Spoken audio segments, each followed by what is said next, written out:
Colorado is 51st in per capita funding for higher education. Finally, 66% of tuition and fee burden now lies directly on the shoulders of students and families. Not long ago, that percentage was around 30. Accordingly, many students are now going out of state and choosing places such as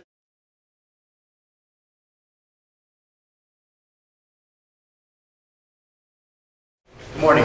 My name is Zeke Johnson, and I'm an undergraduate student and representative at large at the University of Colorado at Boulder.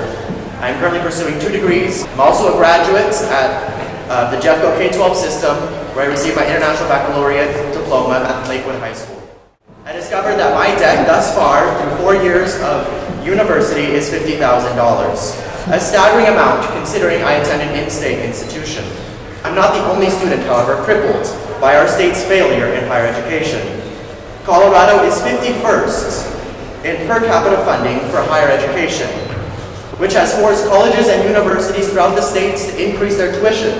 Throughout my 4 years at CU Boulder, tuition has increased nearly 10% each year, which means that it is becoming exceedingly more difficult for students to continue paying for their education. Additionally, Colorado has cut a larger percentage than any other in higher education budgets. That affects courses and programs offered to all students. For me specifically, that meant that I was not able to pursue a degree in Swedish because my freshman year that program was cut.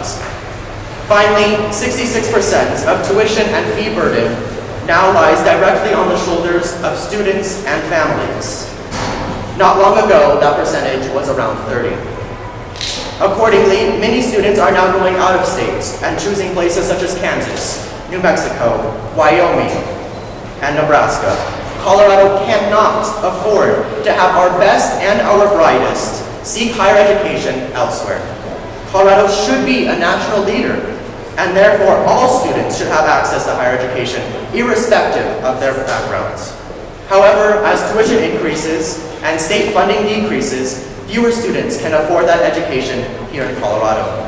I am, however, optimistic that this year, the year of the students, we will ignite a new initiative to restructure state funding in Colorado for higher education, such that students will not have to face increased tuition, decreased state-funded aid, and then also eliminating essential programs which allow our students to be prepared to lead this nation.